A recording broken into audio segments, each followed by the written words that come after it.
Rise and shine.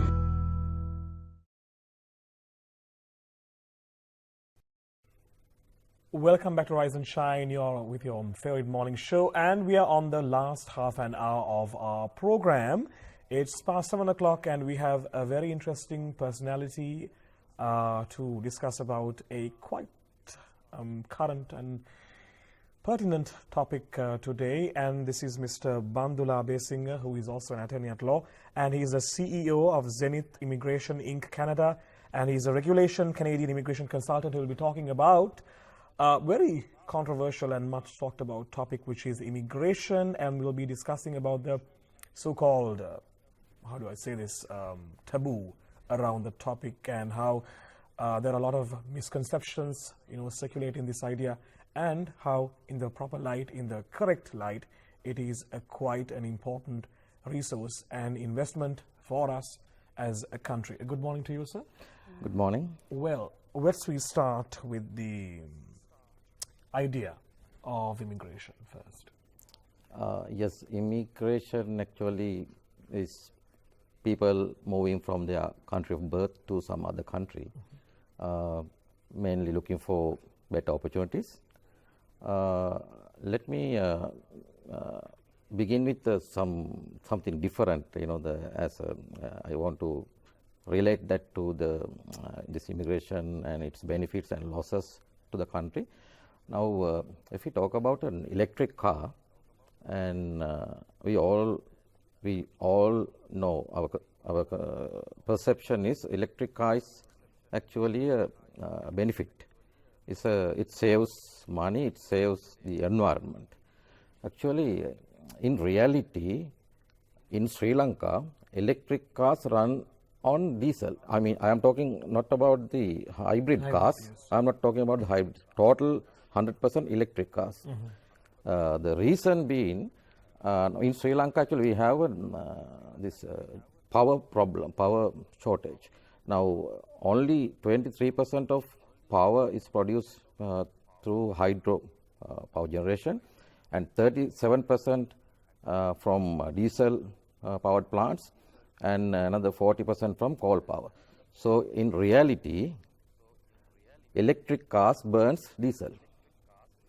Now, we think electric cars save money and save the environment, but we burn diesel to run the electric car.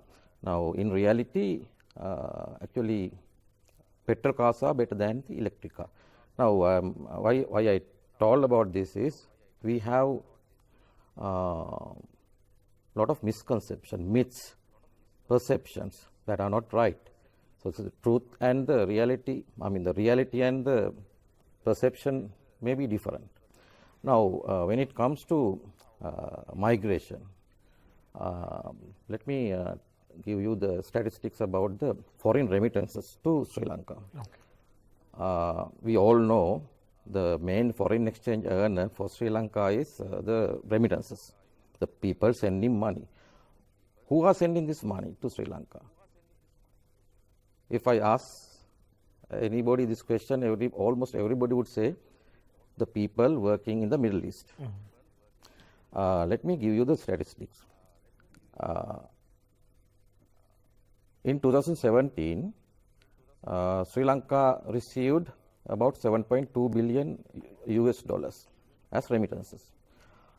Out of this, only 52% came from the Middle East, that is 3.7 billion. The balance, the rest of the money came from the countries other than the Middle East. That is about 3.4 billion, so basically half. The 48% came from? 48% came from countries other than the Middle East. So this is against, I mean, again, this is not the perception. I mean, we all think almost all the money comes from the Middle East. Now, actually, the money coming from now this relates to migrants. Most of the money, other money, like about 3.4 billion, 3.7 billion comes from the Middle East. Most of the 3.4 billion comes from the developed countries, from the migrants. Now, with the money coming from the Middle East, there's a huge social cost. So the families are separated, and children are wasted, and lot of every day we can. I saw on Sunday, Sinhala is a main newspaper, on page 3, they are talking not only that, every day in the papers we can see sad stories about this. But the migrants, the money migrants are sending, because they live with the families. There is no social cost. Now, now it is a fact that migration is a brain drain. That is true.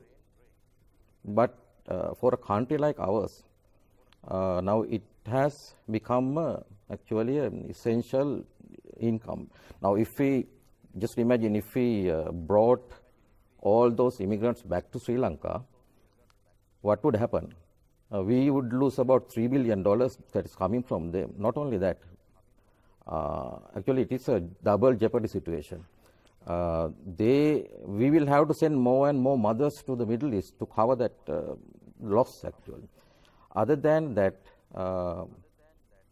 we have to get foreign loans, otherwise, either we have to send more mothers at a huge social cost, or otherwise we have to get foreign loans.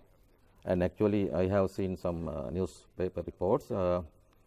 Every citizen in Sri Lanka is indebted to the world about 417,000 or some more than that amount. So, in a country like this, I mean, all the political parties, I mean, everybody is in agreement that we have this foreign debt problem. In that context, I am talking about.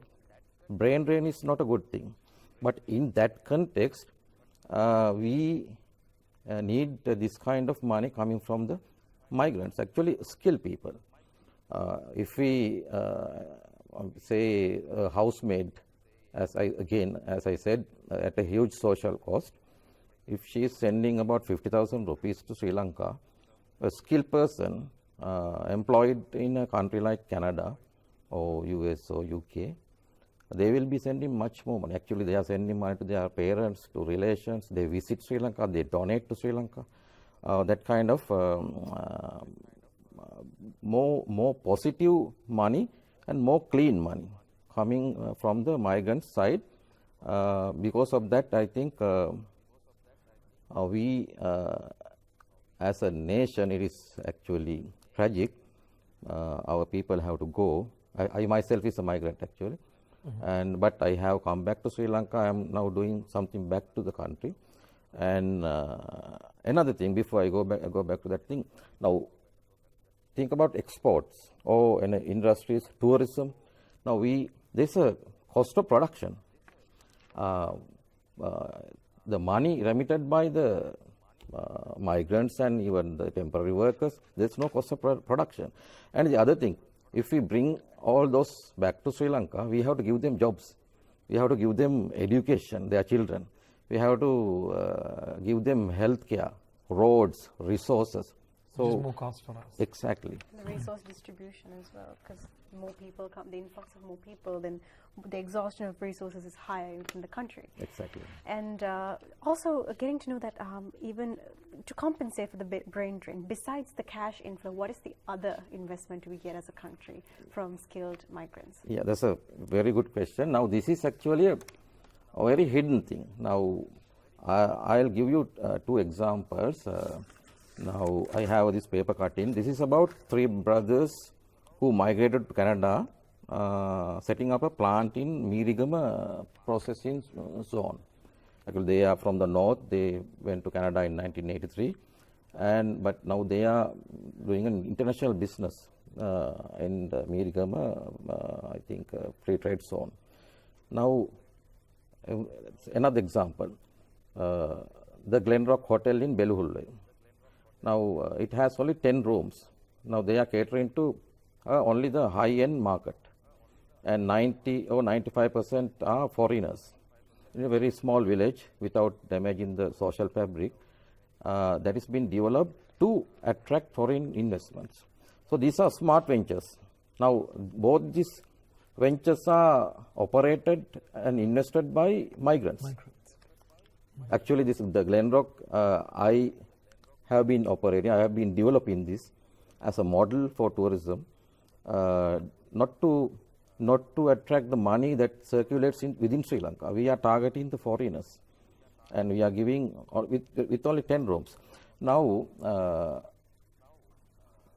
when this venture operates at the optimum level, the income we project is about $600,000 every year. Now, if you take now even the three brothers I mentioned about coming from Canada, setting up, they also are doing something like. There are other isolated examples like that. Now, if I speak about this in particular about the Glenrock in Belihulloya, now $600,000. If we have thousands of migrants abroad. Now, I myself is a migrant. Now, I have come back and I have invested, I am doing something for the country. Like that, if we have a plan, if we tap this resource, this is a totally untouched resource. Rather than we are complaining about brain drain, if we realize this potential, say 10,000 people like this coming into Sri Lanka and setting up smart ventures. Different ventures. Smart covering ventures. a lot of areas. Exactly. Not the hotels. Yeah. I mean, I'll give you some examples of smart ventures. Let me give the math. $600,000 into 10,000 small ventures. This is not a big venture. 10-room hotel is $6 billion. This is almost the money all the foreign workers are sending to Sri Lanka. This is more than the money we earn through tourism. Now there is a question now. What is a smart venture? Smart ventures, now let me give you an example. I met a foreigner. He was sitting next to me on the airplane, and I happened to talk to him, and he was telling, I'm going to Sri Lanka, this is my 19th time or whatever. I am actually going to we are doing mining graphite. So only thing I knew about graphite was when we studied in school, we had a subject called Rate Sampat, right? So in that we knew Kahata Gahapatala, Bow Gahapatala. That's all I knew. And I knew that in the pencils we use graphite. Now in this conversation, I learned so many things. He said, actually, this graphite in Sri Lanka is called actually very refined graphite. It's the best quality graphite we have in Sri Lanka. We sell them as raw material. Then they take it, they buy it, I think about $1,500 per ton. Now he said they process it and they use it. I asked, what are you using this graphite for? In the lithium batteries, in the airplane engines, in jets and some other like smart things. Now they are using this graphite. They develop it into process through mechanical processing. They develop it. Now once they have developed it, they sell it for $9,000 per ton, about 6 times higher than the money we are getting. Now then comes the question whether we have that knowledge. They are also actually the migrant community. Now we are exposed, the migrants, we have a lot of, I have been actually in this, operating this Zenith Immigration for 19 years. We are the pioneer immigration law firm. We have a lot of people, we have a lot of friends, a huge network. I know how knowledgeable these people are because they were exposed to the world, developed world. Now when I happened to get a personality from a TV channel to my hotel, and he said he didn't know that I was a migrant. He said this after talking to me, he learned that I was a migrant. Now he said I can see actually I saw something different in this because that is your exposure to the world. So this now graphite making $1,500 ton, we are selling raw material, making it into $9,000, we can use our own migrants. We don't need foreign experts. Yeah. So this is why I am telling, this is a highly untapped, unknown, hidden treasure. It's an interesting cycle. I mean, you start as a local and you go to the foreign country, you learn something out of a new country. It's an interesting cycle. It's a very important cycle. And also the new kind of concepts, the technology we bring in, the new ways of thinking we bring into the country is also something that reinforces a lot of things that could happen here as well. So that's something very interesting. Not just thinking about the cash inflow and not thinking about just the money perspective, but just think about all the other intangible. It's actually like a long-term investment in that sense. I mean, we talk about it because what you mentioned is that the cash flow, it's quick cash. It's bound to go off, and then it keeps coming in, but then again it's at a slow pace. And it's not a future investment, but if you can pick in a different way and make that long investment, it's going to benefit us for I don't know, thousands and thousands of years to come. That's true, and then with that, definitely that's something for you to look forward to.